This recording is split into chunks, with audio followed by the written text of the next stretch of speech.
Pardonnez-moi, je vous ai pas vu arriver, j'étais dans mes pensées. Mais que faites-vous là? Cette maison est fermée normalement. Comment avez-vous fait? Il m'a fallu un excellent subterfuge pour y entrer moi-même. Bon, avec un grand sourire et quelques mots gentils, on ouvre les cœurs et puis les portes. Hein. Oui, bon, avec une bonne bouteille de vin, ça aide un peu également, c'est vrai. Enfin bon, bref, j'insiste. En principe, il n'y a qu'une seule clé que j'ai en ma possession. Comment donc êtes-vous entré? J'ai oublié de fermer, c'est ça? Bon, écoutez, vous pouvez rester, observer, mais ne touchez à rien. Et surtout, je vous demanderai le plus grand silence. Croyez-le ou non, mais je mène une enquête. Mais quoi? Ne regardez pas comme ça, c'est vrai? Je glane toutes les informations possibles sur un certain François Boissel. Vous connaissez ce nom? Je ne pense pas. Il a vécu au XVIIIe siècle. Jaurès le présentait comme le premier penseur socialiste auquel il pouvait se référer. Des thèses ont été écrites sur Boissel à Paris, Moscou, Tokyo. Selon ces spécialistes, il serait même le premier communiste au monde, bien avant Babeuf, Saint-Simon et les autres précurseurs. Pourtant, son nom n'apparaît même pas dans le dictionnaire. Bizarre, non? Moi, j'en ignorais l'existence, hein, jusqu'à ce que mon père me relatait des faits de son temps. Dès lors, il est devenu comme une légende dans mon esprit et, avec le temps, un mystère à élucider.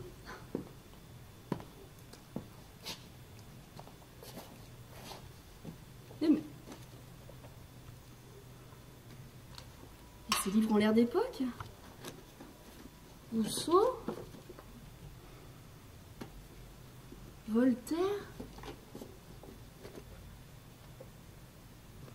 Diderot.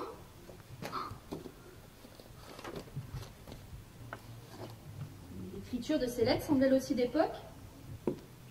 Monsieur Rambaud de Saint-Étienne, député à l'Assemblée nationale, le 6 novembre 1791, Monsieur de Clermont-Tonnerre, commissaire au comité des rapports de l'Assemblée nationale. Non, incroyable. Le catéchisme du genre humain. Ma parole, mais c'est une édition originale? Qu'est-ce que c'était? Ça venait par ici, je crois.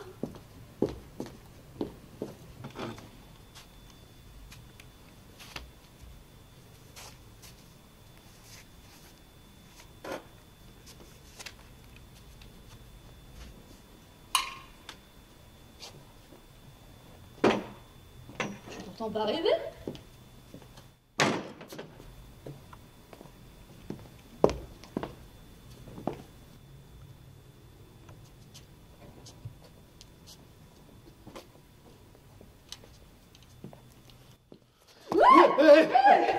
Mais vous m'avez fichu de ces trouilles! Allons donc, je vous ai fait peur. Parfaitement, qui êtes-vous et que faites-vous là? C'est moi qui devrais vous poser cette question. Vous êtes ici, chez moi. Chez vous? C'est impossible, monsieur. Citoyen, je vous prie. Citoyen? J'y tiens. Que faites-vous dans mon bureau? Votre bureau? C'est impossible, je viens de recevoir les clés des mains du propriétaire et à part ces quelques personnes qui m'ont suivi... Citoyenne, j'ignore de quoi vous voulez parler.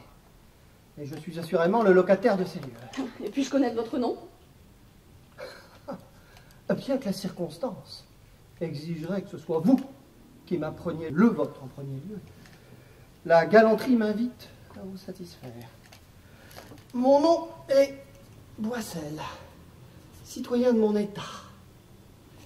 Vous comprendrez, jeune citoyenne, que je ne sois point fermé aux nouvelles rencontres, mais celle-ci me paraît quelque peu surprenante. Surprenante, oui. À qui le dites-vous? Et vous-même, citoyenne, à qui ai-je l'honneur? Oh, je m'appelle Laetitia, mais attendez, je ne suis pas sûre de bien comprendre. Vous avez dit Boissel? Vous prétendez vous appeler François Boissel? Comme le seul et unique Boissel? Seul et unique. Tous mes ancêtres étaient des Boissel. Et dans les faits, il y en eut bien d'autres avant moi. Mais François est effectivement mon prénom. Vraiment? Si vous le dites. C'est un fou. Remarquez, pour moi qui cherche des renseignements, cet homme a peut-être des informations intéressantes sur la question. C'est une folle, elle parle toute seule. Figurez-vous que le hasard fait bien les choses. Je cherche justement à me renseigner sur François Boissel. Vraiment? Sur moi, donc? Oui, sur vous. Oui. En fait, je suis étudiante et je prépare en ce moment même une œuvre sur votre vie, voilà, votre œuvre. J'ignorais qu'un quelconque établissement dispensait ce genre d'études. En plus, ouvert aux femmes. Ainsi, enfin, disons que pour vous, je viens d'étranger. Ah oui? Quel pays? Russie. Ah ouais, c'est bien ça. Il est vrai que mes origines sont plutôt hongroises. C'est assez proche. Et à vrai dire, à quoi bon lui parler de l'université? Oh, donc vous voulez écrire un livre sur moi? C'est presque ça, oui. La chose est plutôt surprenante. Ma foi, ces excentriques me feront toujours sourire. Ma foi, fort bien. Que voulez-vous savoir? J'ai bien tout. Racontez-moi tout depuis le début. À ce point, vous avez tant de temps. Prenez place. Je suis né précisément le 27 avril 1728 à 4h15 de la matinée, dans la demeure familiale située non loin du parvis de l'église, à l'ombre du château du Carme. Non, oui, alors, je ne pensais pas que nous irions aussi loin. Restons simples et centrés sur l'essentiel, si ça ne vous dérange pas. Ah oui. Ceci dit, pour l'instant, notre homme dit juste. Mon père était marchand, bourgeois, recteur de l'hospice de Joyeuse. On peut dire qu'il avait une bonne situation, puisque j'étais le petit dernier d'une famille de 8 enfants, et nous avons tous bénéficié d'une éducation de grande qualité. Ainsi, mon frère Joseph fit comme moi ses études chez les oratoriens, avant de partir dans les îles, où il se constitua une impressionnante fortune. Et nous le retrouvons à Paris, inscrit à la loge maçonnique des Neuf Sœurs, celle-là même où siégeaient Benjamin Franklin, Condorcet, Lalande, Voltaire... Vous m'écoutez? Bien sûr, mais vous-même, monsieur Boissel. Citoyen. Citoyen. Vous avez fait des études pour devenir avocat, et vous avez réussi socialement aussi, je crois. Qu'est-ce qu'une réussite sociale? C'est vrai que j'ai été avocat au Parlement de Paris, puis procureur à la ville du Cap. On peut dire effectivement que j'avais plutôt bien réussi, puisque je percevais alors une confortable rente de 40 000 livres par an. Mais vous aviez un sérieux penchant pour la contestation, et avec votre goût inné pour la défense de la veuve et de l'orphelin, quand ce n'était pas des causes perdues, je sais que vous êtes attiré pas mal d'ennemis dans le monde administratif et politique de l'île. J'ai toujours défendu de justes causes, citoyenne. Mais c'est vrai que j'ai fini par me lasser par la médiocrité d'esprit de certains notables qui ne songent qu'à s'enrichir au détriment d'autrui. Vraiment? N'y avait-il pas une autre cause, plus personnelle, plus féminine et plus jeune? Votre nièce, par exemple? Sur quel terrain venez-vous me chercher? Qui vous envoie pour me parler de la sorte? Pardonnez-moi, monsieur. Ah, fils, citoyen, vous dites, ce n'est pourtant pas si compliqué. Je suis désolée. Je ne suis l'envoyée de personne, si ce n'est de moi-même, et du rêve de connaître le grand homme que vous avez été. Oui, oh, il suffit. Inutile de recourir à la flatterie. Et puis, prenez garde à votre vocabulaire, je ne suis pas mort non plus.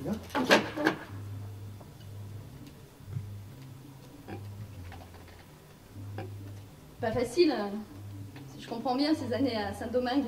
Sur un plan social, j'entends. Je n'ai jamais oublié les 24 années passées là-bas, à me heurter aux hommes, à la puissance de certains d'entre eux et à leur injustice. Lorsque je suis arrivé à Saint-Domingue, je me suis engagé dans la vie active sans rien connaître du monde et de la nature humaine. C'est mon expérience, et elle seule, qui va amener à réfléchir à l'administration publique et l'organisation judiciaire. Mes idées, je ne vais les formuler plus tard, qu'à mon retour à Paris, mais elles sont bien nées là-bas. Sans vouloir vous contrarier à nouveau, pourquoi tant de gens, parmi vos confrères ou vos amis, votre frère même, sont-ils détournés de vous? Parce qu'ils avaient peur, mademoiselle. Citoyenne. Oui, oui, oui, citoyenne. Ils avaient trop la crainte d'être écrasés. Écrasée par qui? Par quoi? Mais par mes ennemis, citoyenne. Lorsque vous refusez toute compromission dans une île où l'enrichissement personnel et la corruption sont au roi, on vous persécute. J'ai condamné la justice telle qu'elle se pratiquait là-bas et dans tout le royaume de France parce qu'elle était contraire à ma mission. Excusez-moi, je ferai bien une petite pause. Puis-je vous proposer une boisson, une collation? Ah oui, volontiers. Un coca si vous avez. Plaît-il? Vous voulez dire une camomille, peut-être? Oui, voilà, très bien, ça m'ira, oui. Pas bien. Je le trouve drôlement calé, on s'y croirait, vous trouvez pas? Ben voilà qui recommence. Si ça ne vous dérange pas par la suite, je pourrais prendre quelques notes? Faites, citoyenne, si cela vous chante. Mais de grâce, cessez de causer au mur.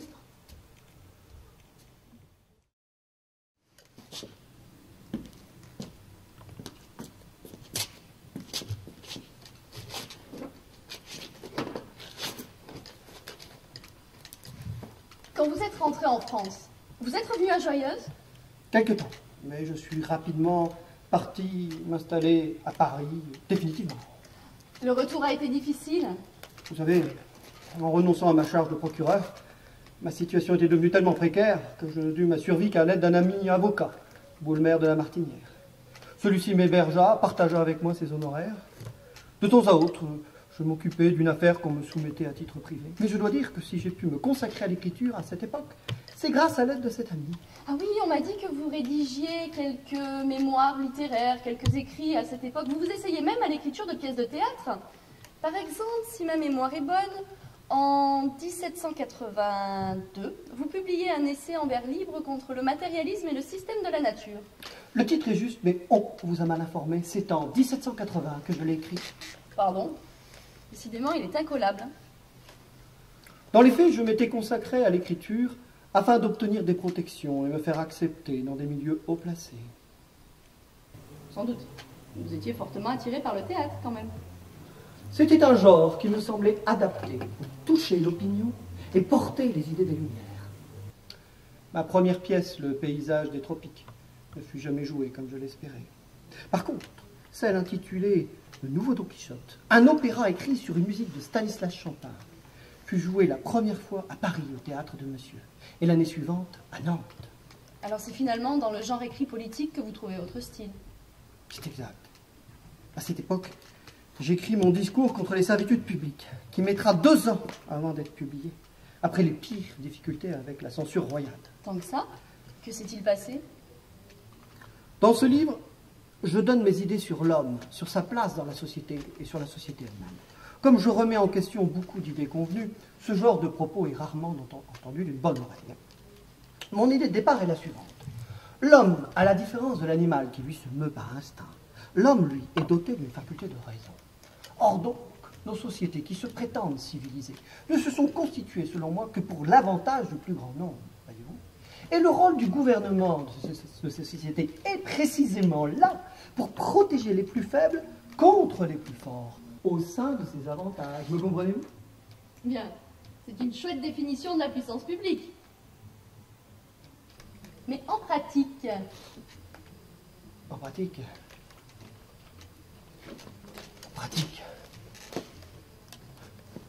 L'ordre dans la société a été renversé. Et notre système politique et social s'est perverti, en prenant pour fondement le profit immédiat de chacun et l'égoïsme.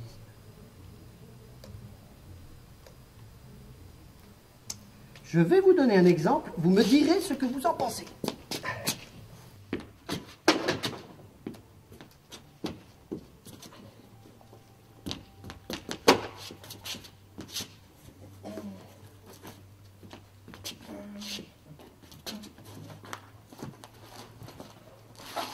Parlons de la construction des villes.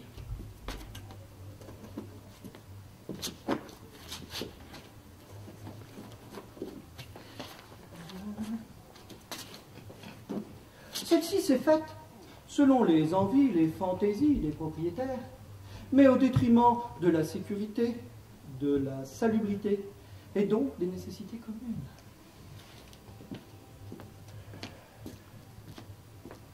Ainsi, lorsque je suis arrivé à Paris, J'étais profondément choqué par l'état d'insalubrité de la capitale. Partout, ce n'était que déchets, détritus, eaux usées, excréments. Le trafic était particulièrement encombré et dangereux. Crottes et embouteillages. Les problèmes de Paris ne datent pas d'aujourd'hui. Hein. Je poursuis mon explication.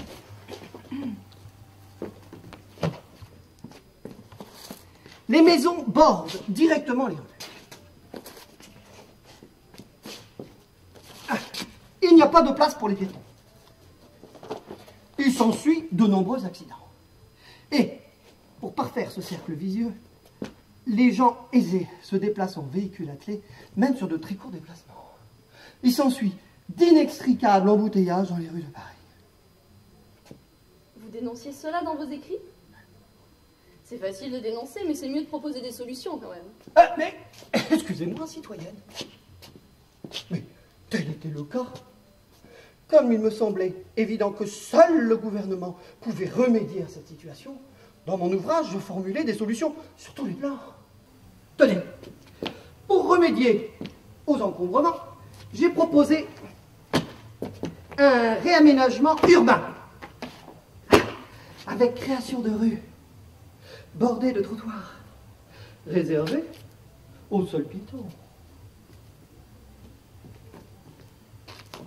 Et sous ces rues, des égouts avec canalisation des eaux de la Seine. Pour les odeurs, j'ai proposé la mise en place de charrois pour collecter les déchets naturels et autres fumiers et les acheminer vers les jardins de la périphérie de Paris. Enfin, pour l'assainissement, j'ai proposé la mise en place de toilettes sèches dans la capitale. Que fallait-il de plus, je vous le demande? Je reconnais que c'était ingénieux, surtout pour l'époque. Je vous remercie de le remarquer. D'autant que certaines de ces idées seront mises en place un siècle plus tard par le baron Haussmann ou le préfet Poubelle. Vous dites? Que ces idées sont belles. Quant aux toilettes sèches, vous imaginez? Il faudra qu'on attende 200 ans pour qu'on en parle. Comment ça? 200 ans?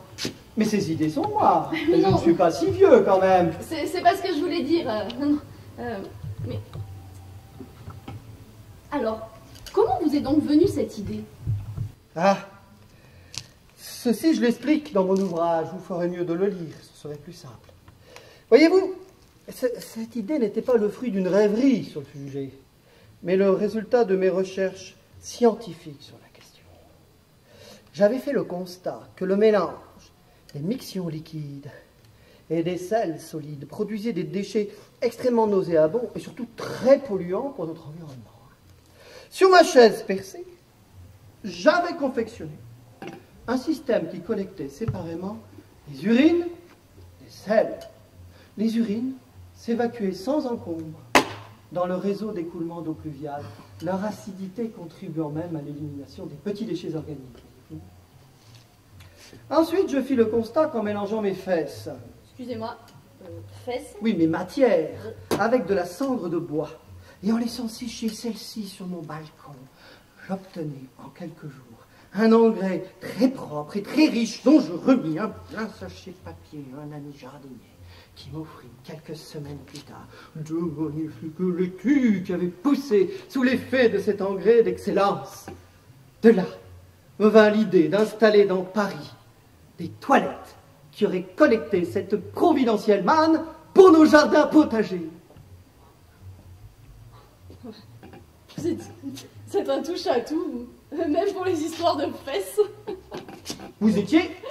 Je me suis dit, vous étiez un sacré visionnaire pour l'époque aussi. Vous étiez? Vous étiez? Je suis. Je vous rappelle encore, citoyenne, que je ne suis pas mort.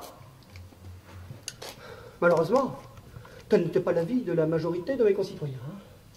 Mes écrits sont restés lettres mortes. Et monsieur le baron de Breteuil, secrétaire d'État à la maison du roi, à qui j'avais remis un exemplaire de mon ouvrage, me fit répondre que mes propositions étaient inacceptables par le gouvernement. Rendez-vous compte? Je leur offre sur un plateau de ma chambre des solutions. Et puis, rien. Quand j'y pense, j'enrage. Vous savez, je crois qu'en ce siècle des Lumières, les hommes au pouvoir furent souvent les moins éclairés.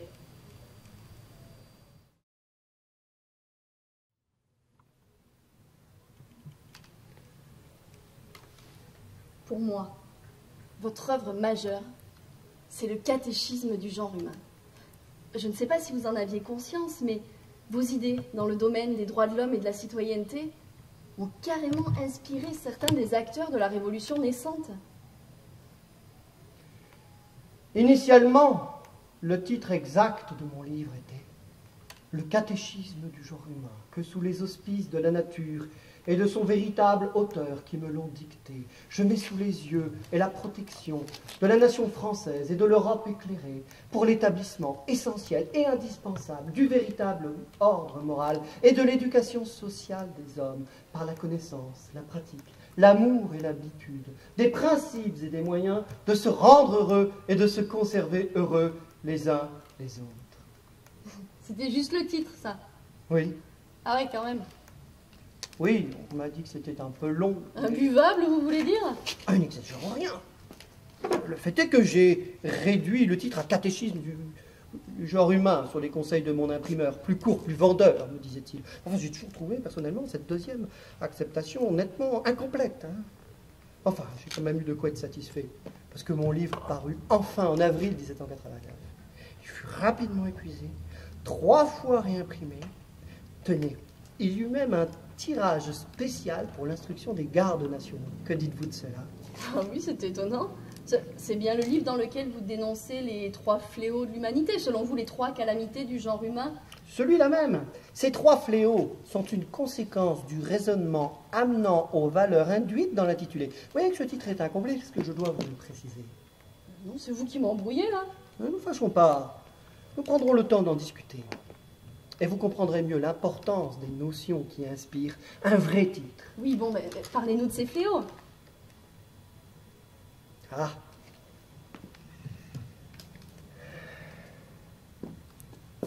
En vérité, je vous le dis, le premier de ces fléaux est la propriété. La propriété est le péché originel sur la terre, une maladie qui a infecté le genre humain et causé tous ces malheurs. La propriété est le premier voleur, le premier usurpateur des droits de la nature et de l'univers. Ça promet, hein. Vous mettez à parler comme un prophète, monsieur citoyen. Même si c'est très plaisant, je reconnais que l'idée est peut-être un peu exagérée, non? Tenez-moi, qui suis locataire de mon appartement, ben, je préférerais drôlement être propriétaire. Méfiez-vous. Méfiez-vous. Vous réagissez comme ceux qui me censurent. J'aimerais que vous méditiez ceci. Si avant de tirer vanité de quelque chose que ce soit en ce monde, on voudrait s'assurer que cette chose nous appartienne réellement, alors il n'y aurait plus de vanité en ce monde. C'est-à-dire? L'homme arrive nu sur la terre comme il y retourne à sa mort. Avez-vous déjà vu un coffre-fort suivre un corbillard? Tout ce que l'homme touche, entend, voit, perçoit, appartient à la nature dont il procède lui-même. Nous devons donc regarder comme une vérité mathématique que rien de ce qui existe sur terre ne peut appartenir à l'homme. Entendez-moi bien, rien. Et nous ne sommes tous ici-bas que des usufruitiers et des locataires de passage. Oui, dans l'absolu, vous n'avez pas tort et je le conçois parfaitement. N'empêche que si j'étais pas un locataire qui paye son loyer, ben, je m'en porterais bien mieux. Vous devez précisément payer un loyer parce que votre loueur est un propriétaire. D'ailleurs, si vous refusez de payer, que se passera-t-il? Ah ben, il me foutra dehors. Hein? Et si vous refusez de partir? Ah ben alors là, il m'enverra les huissiers, policiers, ce sera la guerre, quoi. Voilà! Voilà le mot juste. La guerre. La propriété génère la guerre comme la nuit et l'orage. Supprimez la propriété et vous supprimez la guerre. La nature nous a fait-elle naître armés de couteaux et de poignards? Nous a-t-elle commandé d'être les bourreaux de nos semblables? Commençons donc par étouffer cette monstrueuse et abominable institution du droit à la guerre, en renonçant à la propriété, qui n'est que l'expression de ce besoin primitif de dominer.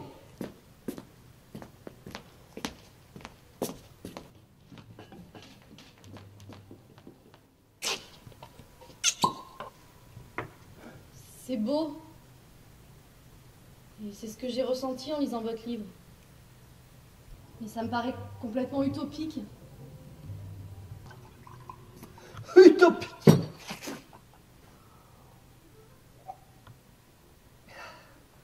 Mais citoyenne, c'est cette société qui est absurde.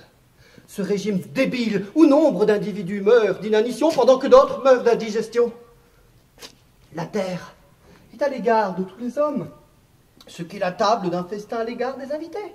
Que dirait le maître du repas si les convives ne parvenaient à sa table pour s'en disputer les plats à coups de poignard et de canon, alors qu'il y a tout ce qu'il faut pour rassasier tout le monde.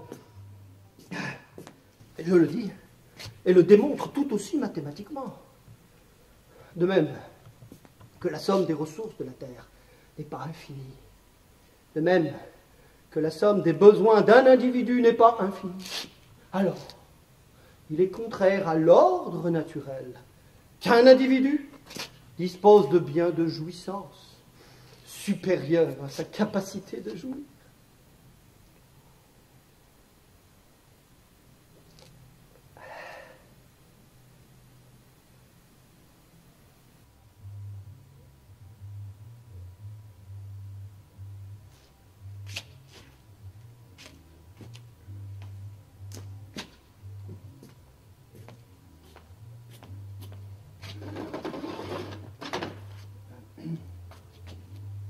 S'il vous plaît.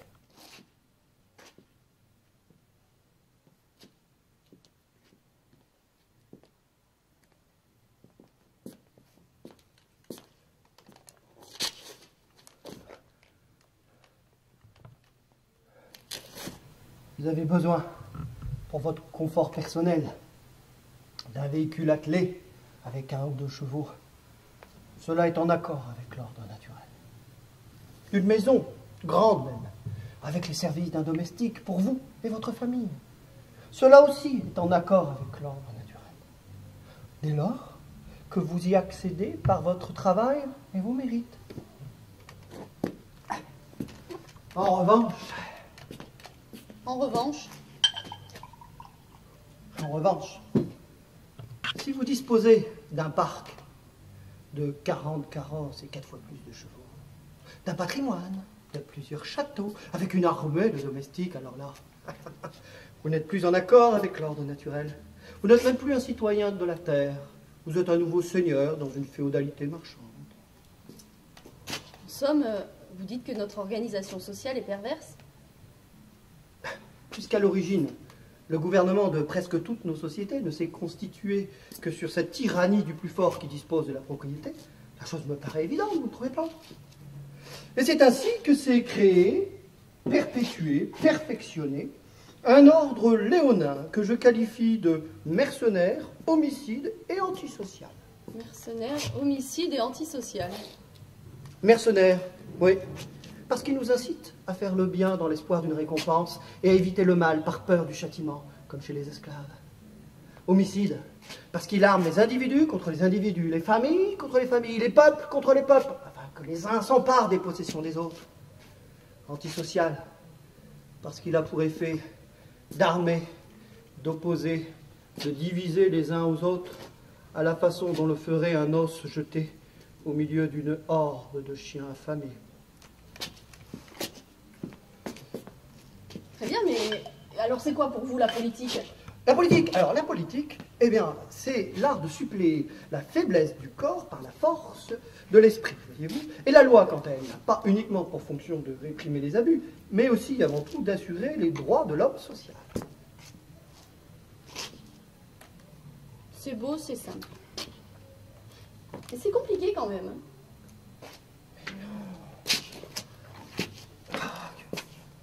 Que tous ces États qui se déclarent éclairés soient les premiers à étouffer en leur cœur cet égoïsme homicide.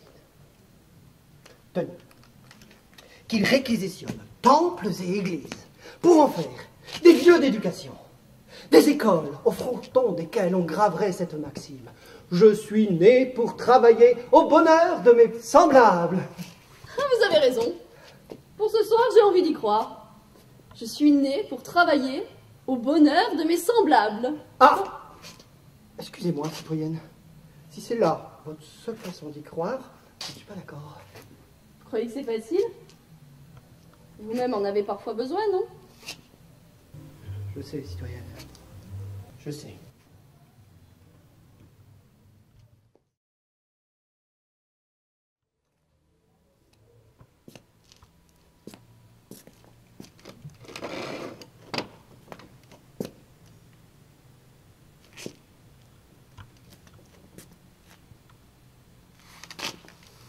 Un peu de Dieu et de la religion, cet autre fléau selon vous.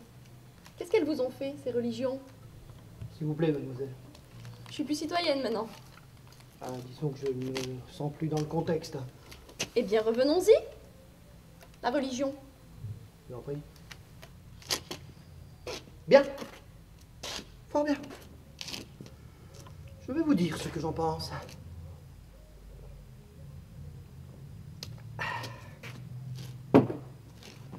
Sous prétexte de libération, les religions enchaînent les âmes par la peur du diable et le rêve d'un paradis. La religion est une institution créée par les esprits forts pour commander aux plus faibles par la peur de la mort. Et ceux qui se prétendent les greffiers de Dieu ne sont que des imposteurs. Dites-moi, citoyen avocat, cet aspect de votre pensée n'est pas le moindre de vos paradoxes? Puisque si j'en crois mes sources, vous avez soutenu le culte de l'être suprême de votre ami Robespierre. Comprenez-moi bien, citoyenne. J'ai approuvé et soutenu les idées religieuses de Robespierre concernant le culte de la raison. J'avais d'ailleurs, dans une publication, dès 1780, affirmé le principe de l'existence de l'être suprême. Car voyez-vous, s'il est vrai que les religions trahissent les vérités métaphysiques, comme les factions partisanes trahissent la démocratie, il n'en reste pas moins vrai que l'homme a besoin de se reconnaître dans le regard de son Créateur.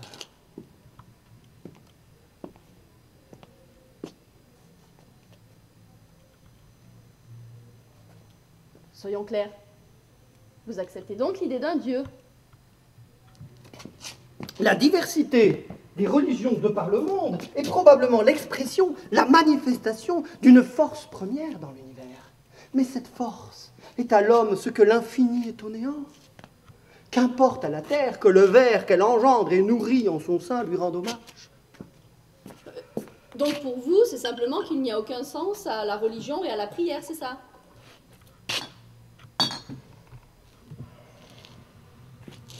Comme l'a si bien démontré Voltaire, puisque l'univers est une gigantesque et complexe horlogerie, alors l'horloge prouve l'existence de l'horloger? Non?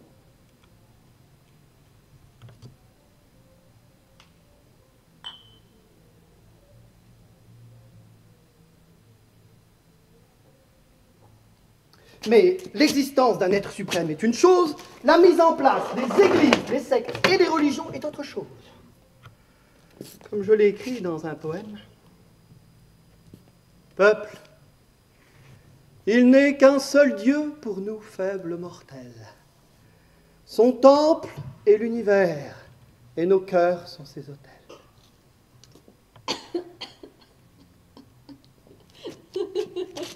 Religion vient du latin religare, qui signifie relier. Or, seule la science nous relie à la compréhension de l'univers et au dessein du grand architecte. Et quant à la prière, elle est selon moi un silence attentif, une contemplation, une méditation sur la vérité. Ouais. Et tiens, que pensez-vous de ceux qui affirment que l'univers et la vie sont le fruit du hasard?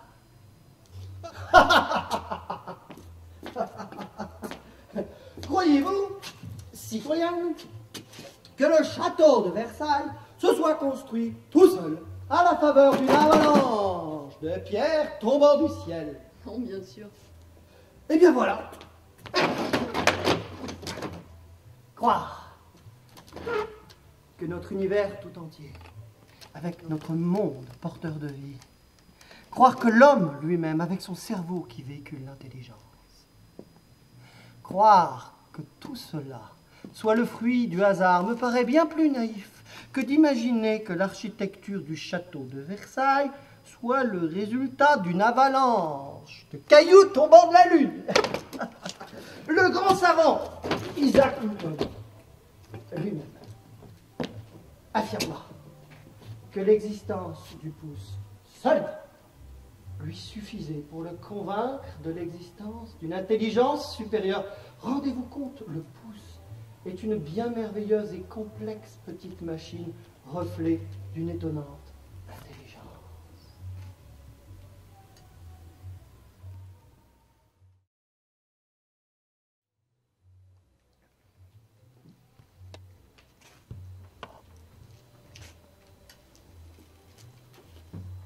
Ah tiens, et j'ai lu que vous aviez une position très novatrice en matière de brassage culturel et ethnique.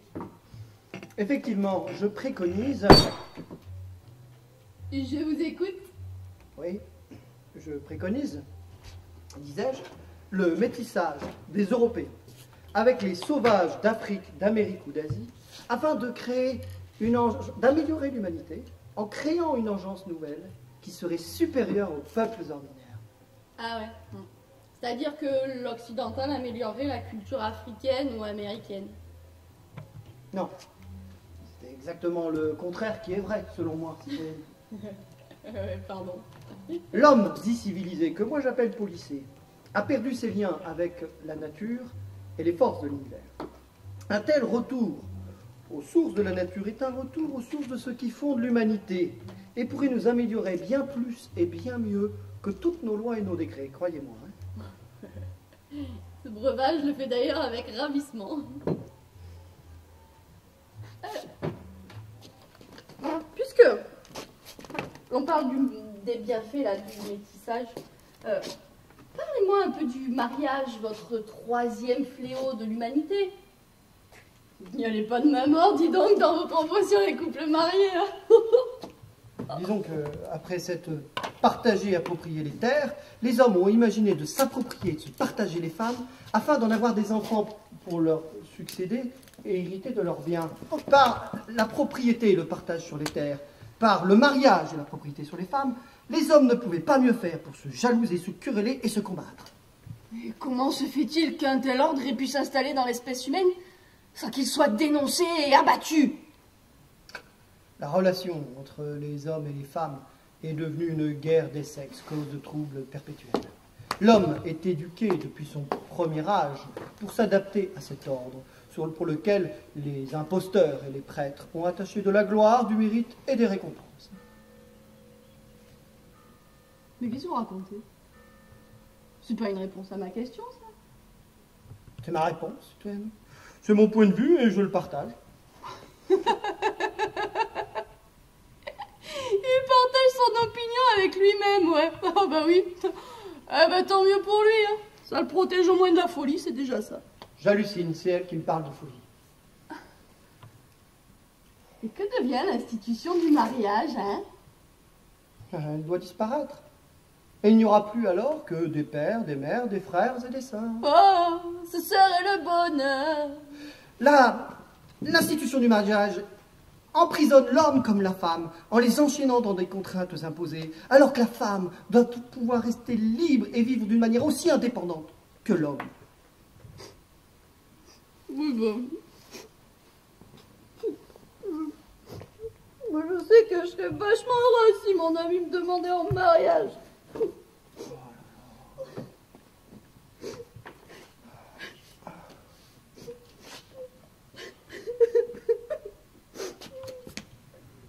Oh, les femmes.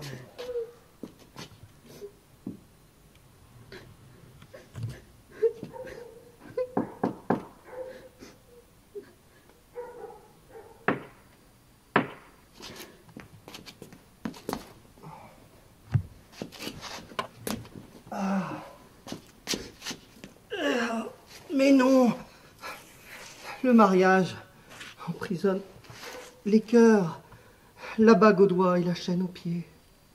Il n'y a pas d'amour sans liberté. Et le mariage renie l'amour parce qu'il tue la liberté. Je vais vous dire ce que je pense de la femme. Elle est supérieure à l'homme, parce qu'elle porte 3 titres de noblesse.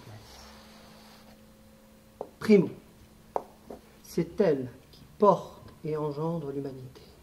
Elle est à notre égard ce qu'est le maître de l'univers à l'égard de la création tout entière. Deuxièmement, la première éducation sociale des hommes, c'est la femme encore qui la donne, à travers son amour, sa tendresse, à l'enfant. Tertio, c'est en vous, les femmes, que l'univers a placé les moyens de susciter charme, fascination, amour, et donc d'opérer le bonheur de notre condition présente. Oh là là, merci, merci. Oh. À vous entendre, nous serions de véritables divinités. Si tous les mecs pouvaient avoir votre langage. Mais ils l'auront un jour, citoyenne, d'autant que vous, les femmes, vous tenez par votre tendresse et votre douceur dans votre main le cœur des hommes, et donc la clé de la transformation du monde. Excusez-moi d'aborder ce sujet un peu délicat, mais vous ne vous êtes jamais mis en ménage à défaut de vous marier? Non, citoyenne. Non. Et alors vous faites votre ménage, préparez vos repas et astiquez vos souliers tout seul? Bon, si vous voulez tout savoir, j'ai recours au service d'une blanchisseuse, d'une gouvernante, d'une domestique. Ah bon? Mais elles n'ont jamais eu à se plaindre de leur employeur, j'ai toujours rémunéré leur service. Bien sûr. Mais alors, comment vous faites pour le crac-crac? Le crac-crac, dites-vous? Oui, les relations de corps, comment vous dites ça dans votre époque? La bagatelle, la baise, quoi. Ah, les rosses, l'entrecuisse. Pourquoi donc l'univers aurait-il placé la source du plus grand plaisir dans la circulation de ce fluide qui coule entre nos reins, si c'était pour s'en interdire l'accès ou se quereller sur l'usage que l'on en fait, dès lors que cela ne nuit à personne? L'épanouissement sexuel est une voie d'extase que nos sociétés policées veulent contrôler. Parce qu'un individu épanoui est un être heureux et libre. Mais les féodalités ne veulent pas d'individus libres. Bien trop subversif, la liberté. Mais alors, dites-nous, concrètement, vous alliez fréquenter ces demoiselles des galeries du Palais Royal, hein? Ces demoiselles, comme vous dites, sont des dames respectables, au métier tout à fait estimable, dès lors qu'elles l'exercent librement, qu'elles ne sont pas assujetties en état d'esclavage. Et je le dis et le dénonce. C'est l'État et la police qui sont les premiers proxénètes de France. C'est bon, j'ai ma réponse. Les femmes, chez vous, sont vraiment toutes des divinités. Toutes. Absolument toutes. Quel que soit leur vice. Vous êtes coquin, monsieur Boissel. 1, 2, 3. 1, 2, 3. 1, 2, 3. Ah, c'est plaisant, c'est plaisant. 1, 2, 3. 1, 2, 3. 1, 2, 3. Ah, comment appelez-vous cette danse, déjà? Normalement, ça devrait être une valse. C'est plaisant, c'est plaisant. Mais alors, si vous aviez dansé ça à Versailles, on vous aurait brûlé vive, hein? Allez, encore un peu. 1, 2, 3, 1, 2, 3. 1, 2, 3. 1, 2, 3. 1, 2, 3. Ah, puis c'est plaisant, hein, c'est plaisant. Et l'intérêt n'est pas des moindres. Hein. Oh, bah tu te donnes, je vous en prie.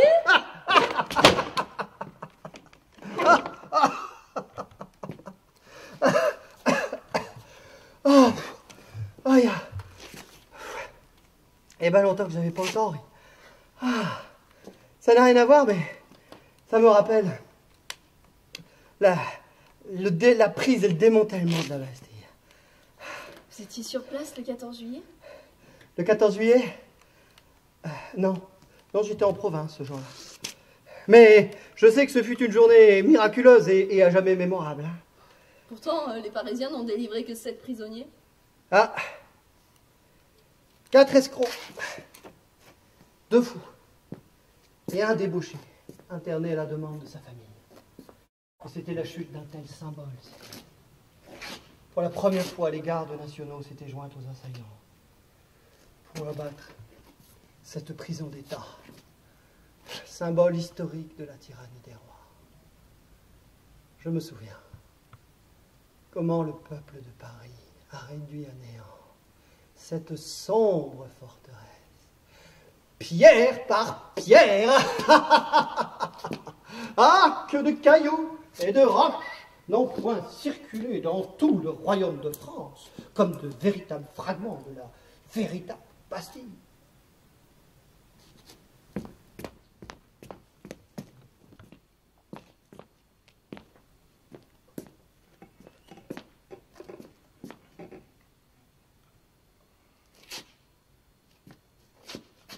Chez moi, j'ai un caillou d'un certain mur de Berlin.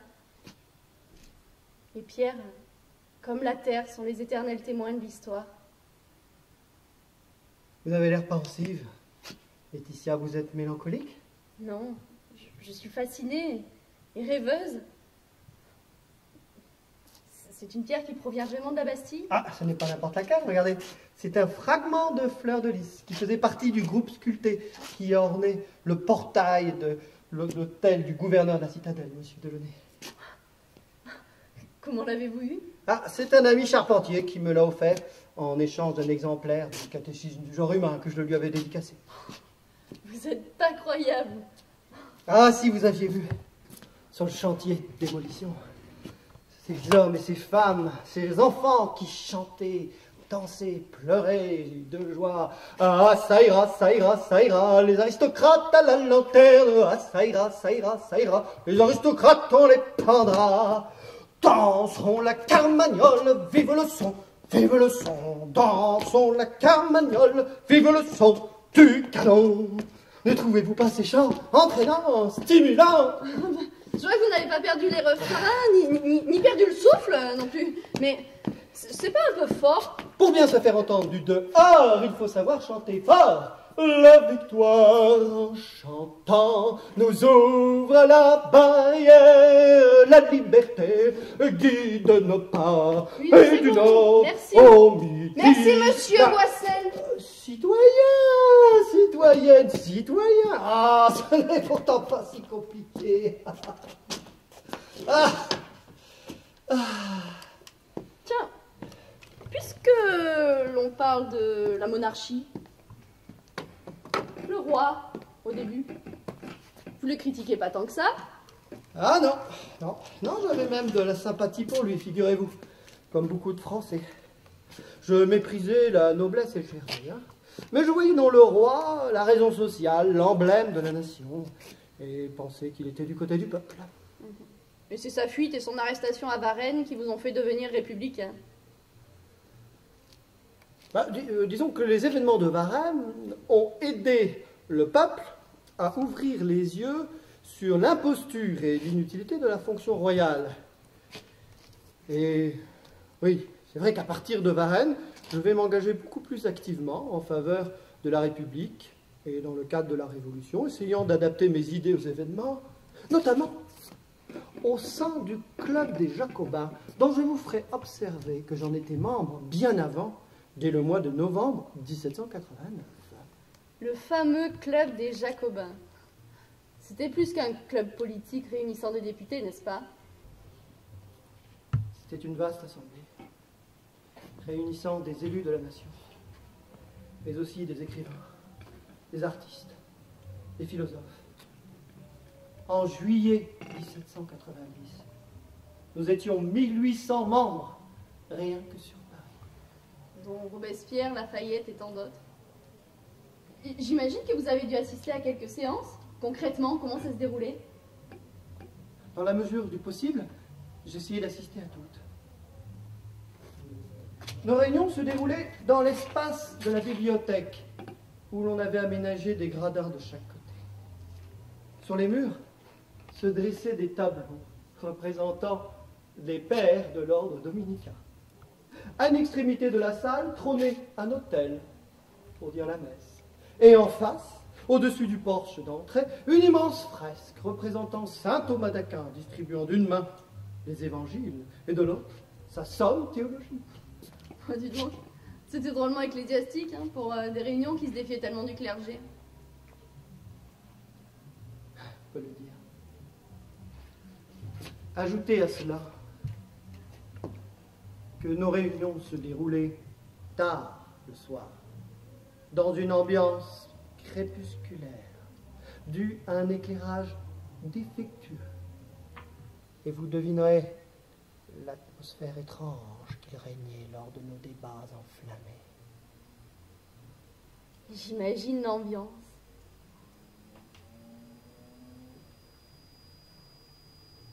Est-ce qu'on peut dire du Club des Jacobins qu'il était un contre-pouvoir redouté par le Parlement? On peut le dire, effectivement. Mais savez-vous que la société jacobine était aussi une société d'assistance et de bienfaisance juridique et sociale? C'est-à-dire? Nous avions confié le soin à certains de nos membres d'assurer la défense de certains citoyens devant les tribunaux. Et on ne refusait aucune cause, hein, croyez-moi, grande ou petite, car j'ai souvent été mis à contribution. Je l'ignorais. Ce n'est pourtant pas le chemin que vous avez donné à votre engagement révolutionnaire. Ah bon? Quel est-il? Votre travail d'écriture et de réflexion sur les problèmes sociaux. Vous avez écrit des livres et les avez diffusés afin de faire connaître vos idées sur les problèmes qui se posaient à la France. Par exemple, si ma mémoire est bonne, en 1790, vous publiez un nouveau livre. Le Code civique de la France, sous le flambeau de la liberté. Vous penchez alors sur des problèmes d'organisation judiciaire ou militaire. C'est exact. Je formule des propositions, notamment afin que les procès dans les tribunaux soient instruits beaucoup plus rapidement et par ordre d'ancienneté. Je rappelle la mission de la justice, qui n'est pas seulement de punir, mais aussi avant tout de prévenir. Et je propose que tout citoyen, quelle que soit sa profession ou son niveau d'instruction, puisse exercer les fonctions de juré. Après les crottes et les embouteillages de Paris, la lenteur de la justice, finalement, la France n'a guère changé. Vous évoquez aussi la création de passeports pour permettre le suivi des voyages des citoyens. Personne n'avait jamais abordé cela auparavant. Je formulais un ensemble de propositions constitutionnelles afin d'arrêter la révolution et passer en douceur dans un nouveau régime. Bon, ok. Vous êtes un utopiste, adepte d'un certain réalisme politique, c'est entendu. Cela dit, comment avez-vous fait, avec de si belles idées, pour soutenir la terreur? C'est en complète contradiction avec le plan de société que vous désirez établir. On nage en plein paradoxe, hein, chez vous. Comprenez-moi bien, citoyenne. J'exècre le sang.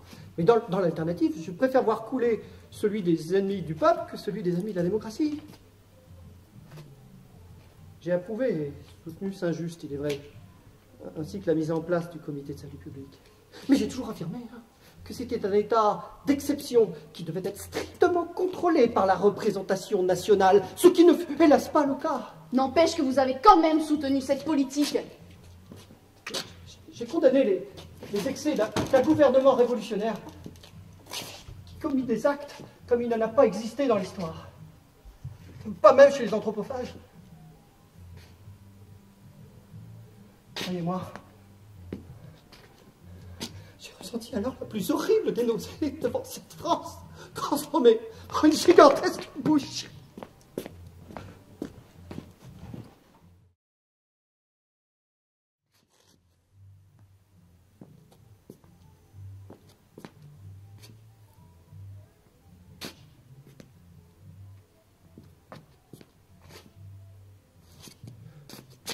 Pourquoi voulez-vous écrire un livre sur moi? Pourquoi?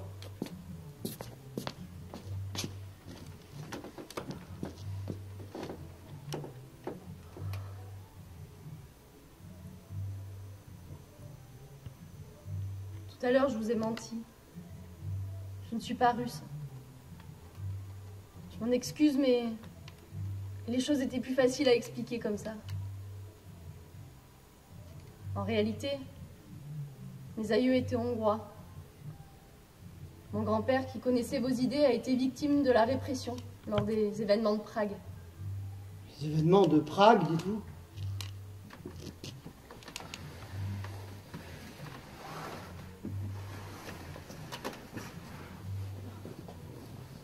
Peu importe les dates.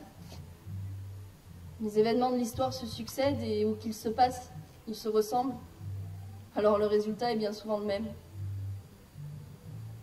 Quoi qu'il en soit, mon père a fui avec ma grand-mère et a réussi à gagner la France. Dans mon enfance, je me souviens que le livre de chevet de mon père était un exemplaire de votre catéchisme. Une copie du moins. Bien plus tard, il me l'a fait lire et apprécier comme une relique sacrée de notre famille, parce qu'il appartenait aux ouvrages de référence de son propre père.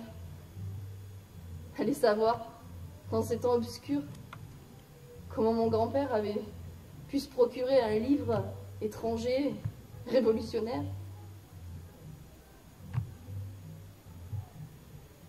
Toujours est-il que vous ne m'avez plus jamais quitté.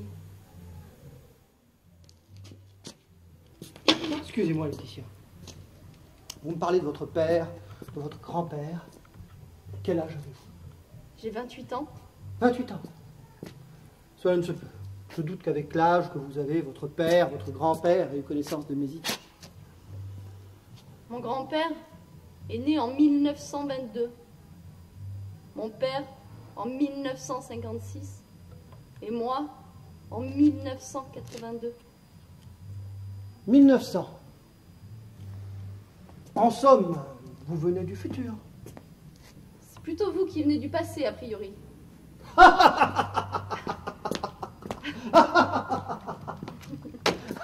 Ah, vous êtes habile pour détourner la conversation. Et vous pour les tourner à votre avantage. N'oubliez pas que je suis avocat, de profession.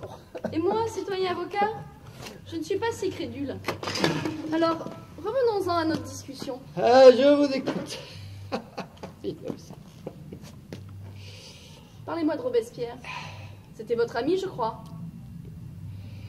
Vous savez, citoyenne, en politique, on n'a pas d'amis.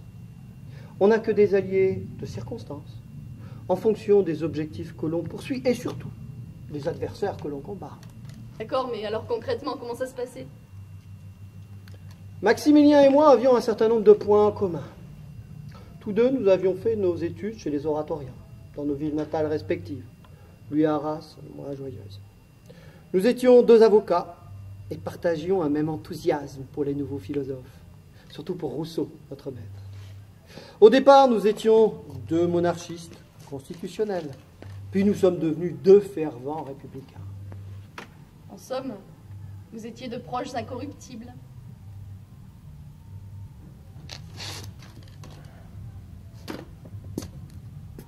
Robespierre fut l'homme d'une seule idée. La nation est souveraine. Il poursuivit cette idée sans restriction des défaillances, jusqu'à ses conséquences extrêmes. Et vous l'avez soutenu.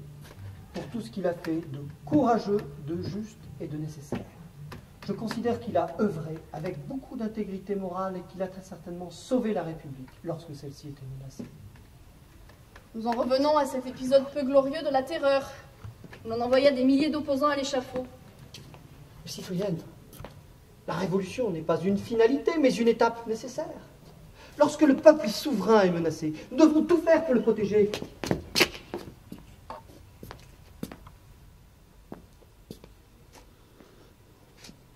Robespierre fut un grand politique. Et je considère que les historiens ont été injustes avec lui. Qu'est-ce que vous leur reprochez aux historiens? Ils font que leur boulot, ils rapportent les faits, c'est tout. Foutaise, foutaise! L'histoire est une fable que nul ne conteste parce qu'elle a été écrite et réécrite par des individus soumis au pouvoir dominant. Permettez, je ne suis pas d'accord. Je peux vous en dire long. Parce que c'est mon statut que vous insultez, là. Je suis historienne, moi, monsieur citoyen. Et je fais mon travail sans être soumise à l'influence d'aucun pouvoir. Mais j'en connais bien d'autres qui font leur travail avec conscience et en toute indépendance.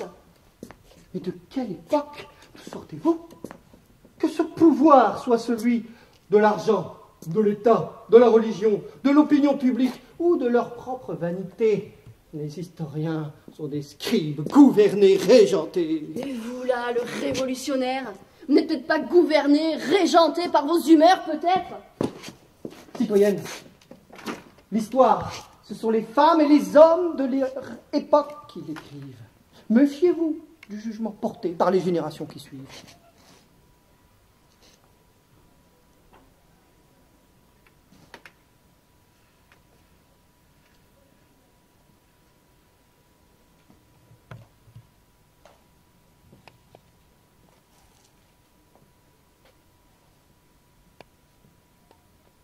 Bon. D'accord. Je suis d'accord. Mais c'est quand même grâce à eux qu'il en restera des traces. Et ces traces permettront à nos enfants d'essayer d'avoir des choix plus judicieux que ce qu'il a été fait auparavant. J'en viens donc à une nouvelle question que se pose l'historienne et qui lui permettra de mieux comprendre et donc de mieux relater vos faits. Si vous permettez que je continue mon travail, bien sûr. Soyons clairs. J'ai accepté cette entrevue précisément pour lever les malentendus avec l'histoire. Je me suis dit que c'était un signe de vous trouver ici sur le tard de ma vie. J'espère juste que vous saurez vous montrer respectueuse et digne de ma confiance. J'ai toujours fait de mon mieux. D'autant plus quand le sujet me tient à cœur.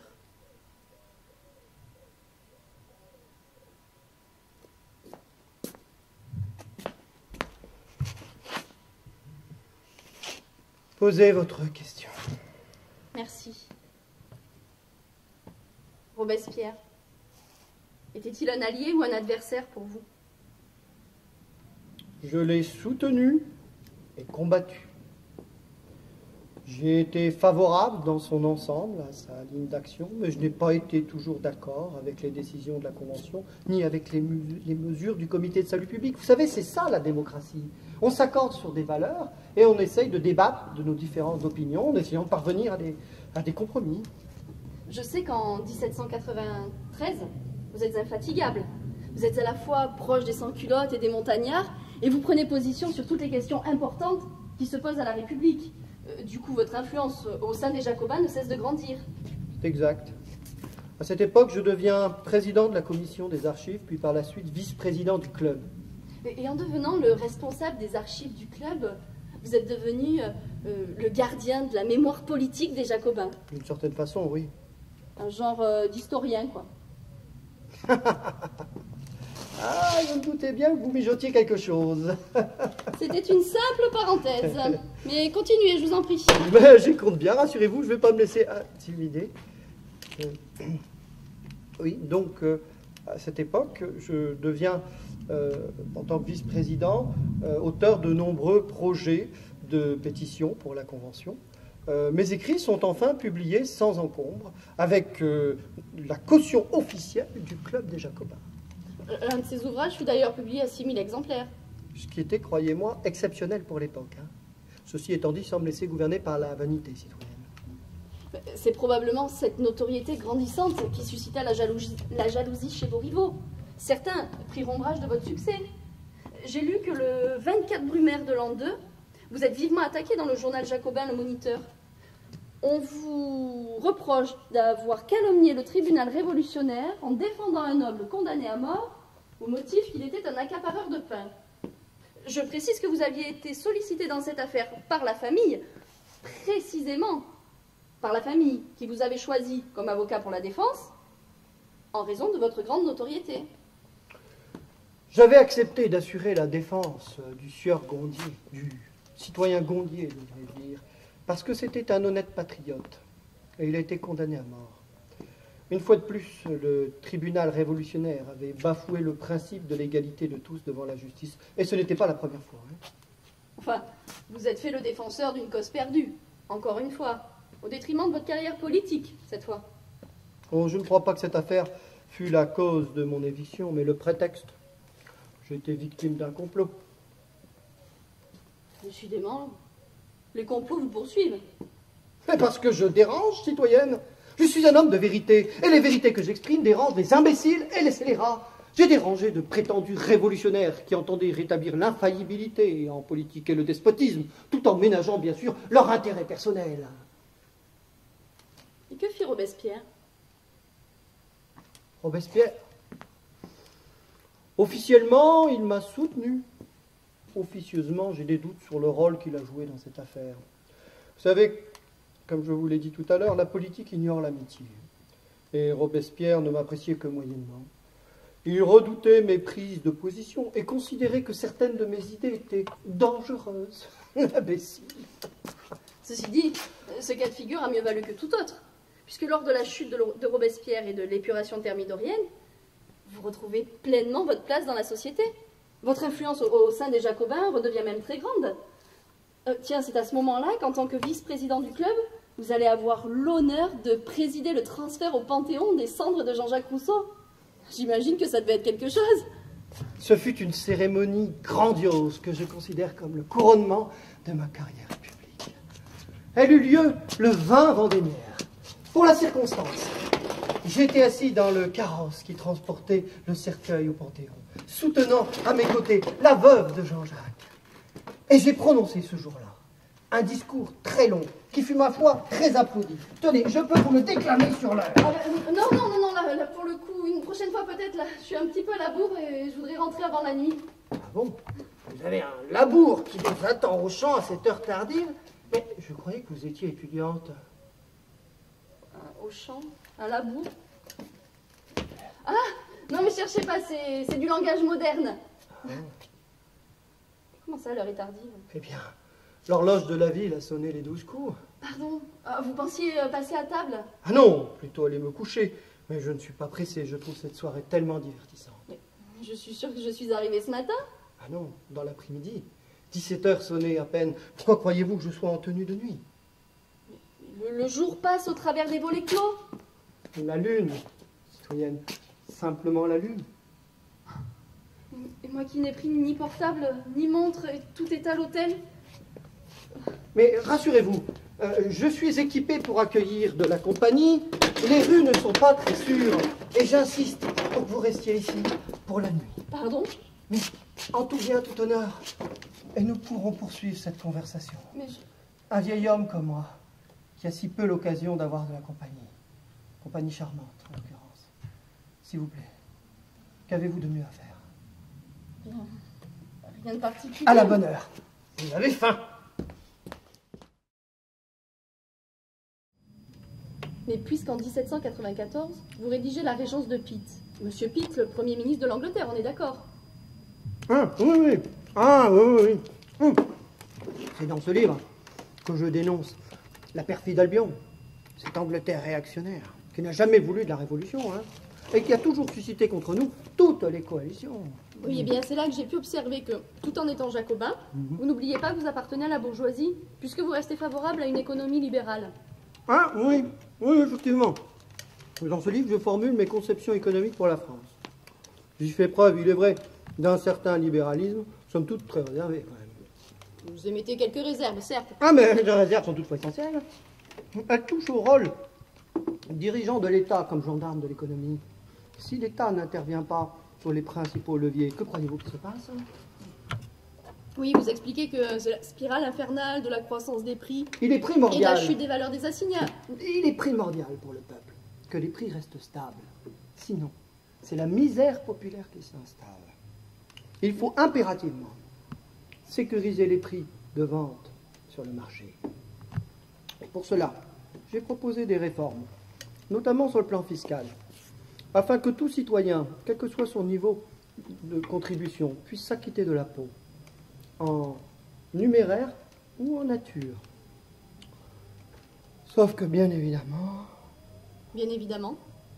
pour mettre en place de telles réformes, seul l'État peut être l'acteur d'un tel changement. Et le gouvernement de l'époque, donc l'État, n'était pas d'accord et s'est irrité de vos attaques. Je ne suis pas sûr d'avoir été bien compris. J'ai été arrêté le matin même où je remettais mon manuscrit chez l'imprimeur. En même temps que Babeuf, tiens, lui aussi critiquait le pouvoir. Je vais être interné à la prison de la Force, où je vais y séjourner 9 mois, avant d'être finalement libéré par le directoire. C'est vrai. Les idées coûtent cher. Vous l'avez dit. C'est suite à tout cela, vous vous consacrez à votre travail d'écriture. Oui, je vais écrire mon dernier grand ouvrage, le discours sur l'origine des gouvernements, dans lequel je formule un 4e fléau. Oui, voilà. L'argent. Alors que celui-ci devrait être un intermédiaire dans les échanges, il est devenu quoi? Un dieu qui se prénomme spéculation. Vous avez par là critiqué la politique intérieure et extérieure du directoire. Vous avez carrément jugé la révolution. Et bien évidemment, vous vous êtes attiré une nouvelle fois les inimitiés du pouvoir. Que voulez-vous? Il n'est point de pouvoir qui n'ait le pouvoir d'abuser de son pouvoir. Le pouvoir rend idiot, alors le pouvoir absolu, absolument idiot. Regardez Napoléon. Vous êtes amer. Disons que si certaines idées que j'avais évoquées avaient pu être appliquées, notamment celles en matière d'instruction publique. Ah oui, votre idée là de transformer en école, temple et église là, tout ça, tout Oui, ça là. tout ça, tout ça. On aurait transformé alors une génération montante de nouveaux citoyens qui auraient en profondeur transformé la société. Il n'y aurait pas eu tout ce sang versé et l'humanité aurait fait alors un pas décisif vers le bonheur. Le bonheur. C'est étonnant. Avec cette idée, vous vous démarquez radicalement de votre penseur préféré, Rousseau. Lui suggère uniquement que pour être heureux, il faut retourner dans la nature à l'état sauvage.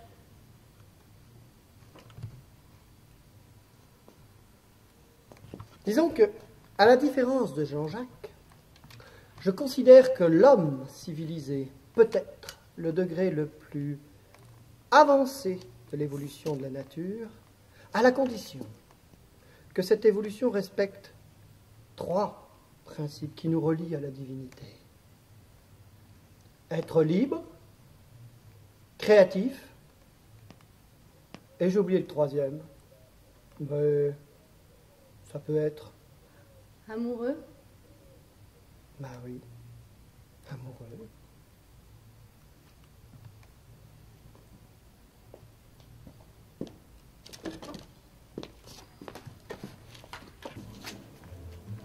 Qu'est-il arrivé à votre grand-père? Vous savez, vous m'avez parlé tout à l'heure de la capitale de la Bretagne. Oh, ce serait trop long à vous expliquer. S'il vous plaît. Je m'intéresse à certains philosophes comme vous pour comprendre. Mon histoire a fait de moi ce que je suis. Je suis née sur la conséquence de vos écrits. Là-bas, certains hommes ont voulu appliquer vos idées en matière de communauté des biens. Mais de façon tellement autoritaire qu'il en est ressorti une répression totalitaire pire peut-être que celle que vous aviez connue sous les rois de France. Pire? Mais cela ne se peut. D'ailleurs, je n'ai jamais entendu parler de ce qui s'est passé là-bas. Vous n'en entendrez jamais parler. Tout comme vous n'entendrez plus jamais parler de moi après cette rencontre. Pourquoi? Je vous ai déçu, c'est ça? Vous ne publierez pas? J'ai tout ce que je voulais savoir. Merci. Vous ne pardonnerez jamais ce qui est arrivé à votre famille, mais comprenez-moi, je n'y suis pour rien. Ils ont mal interprété mes idées. Vous méprenez? Je ne vous blâme pas. Je ne vous crains pas non plus. Je ne suis pas comme ceux qui ont eu peur de vous et de vos idées. Ils vous ont évincé, effacé. Damnation mémoriae!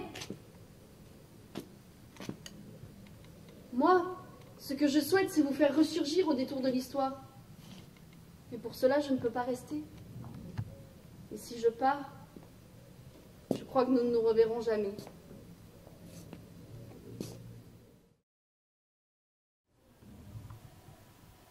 L'univers tout entier n'est que paradoxe. La vie elle-même, qui circule dans mon corps, n'est que l'expression, l'équilibre, d'une harmonie entre des forces apparemment opposées. Vous avez soutenu Robespierre, mais critiqué sa politique. Vous croyez en Dieu, mais vous rejetez les religions. Vous magnifiez la femme, mais vous condamnez le mariage. Vous croyez en la République, mais vous dénoncez le jeu des partis politiques. Vous affirmez la nécessité d'un libre marché pour l'économie, mais vous souhaitez que l'État conserve le contrôle des principaux leviers. Vous êtes opposé à la propriété et à la thésaurisation de l'argent, mais vous êtes favorable pour la défense d'une certaine monnaie et malgré tout d'une économie de marché. C'est l'équilibre, en contrepoint, entre ces apparentes contradictions, que peut naître une harmonie pour l'homme et la société. Oui, on peut aimer un certain confort matériel sans devenir esclave de l'argent. On peut aimer la liberté tout en restant conscient de nos devoirs vers notre prochain. On peut aimer et servir la société tout en sachant parfois nous évader dans l'ivresse de la nature sauvage. On peut aimer et s'émerveiller devant le spectacle de la création sans succomber à l'idolâtrie pour son créateur. On peut aimer, oui, aimer l'amour, sans vouloir emprisonner le cœur d'une femme.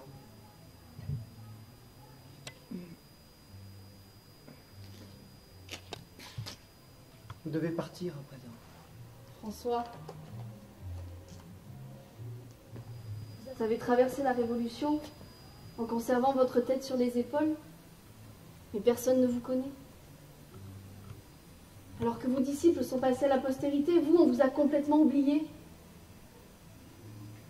Ce n'est pas ma personne qui compte, mais les idées que je défends. Je vis à travers elles, voyez-vous, et aujourd'hui à travers vous, n'est-ce pas? Vous pensez pouvoir réhabiliter mes idées? Je le pense, oui. Car comme vous me l'avez dit, vous n'êtes pas mort. Vous-même, vous le savez, ce sont les rêveurs obstinés qui donnent leurs lettres de noblesse à l'histoire. Vous est-il déjà arrivé de rêver que vous rêviez?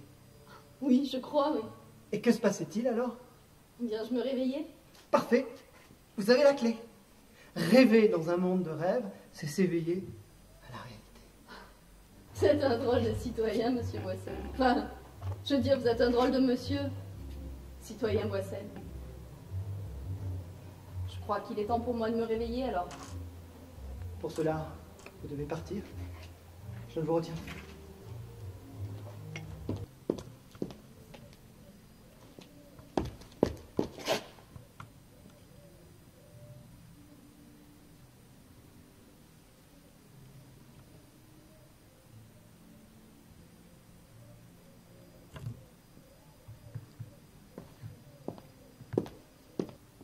Faites de beaux rêves, citoyenne. Mes rêves sont de vous, citoyen.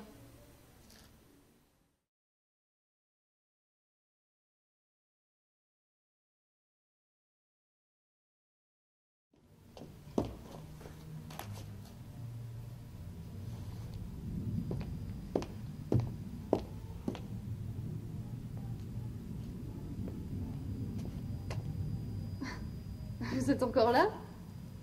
Excusez-moi, je me suis laissée emporter et je vous ai oublié. Cet endroit est magique, n'est-ce pas? Écoutez, moi j'en peux plus, je vais me coucher. Vous pouvez rester encore un peu si vous voulez.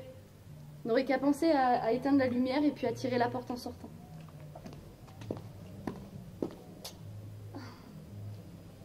Une dernière chose. Il reste une zone d'ombre dans la biographie de Boissel que je n'ai pas eu le temps d'aborder. Nulle part. Ni aux archives nationales, ni dans les registres d'état civil de Joyeuse, on trouve mention de son acte de décès. Je ne sais pas ce que vous en pensez, mais peut-être que par-delà ce qui reste de ses écrits. Il est toujours parmi nous. Citoyens, citoyennes, je vous souhaite de bons rêves.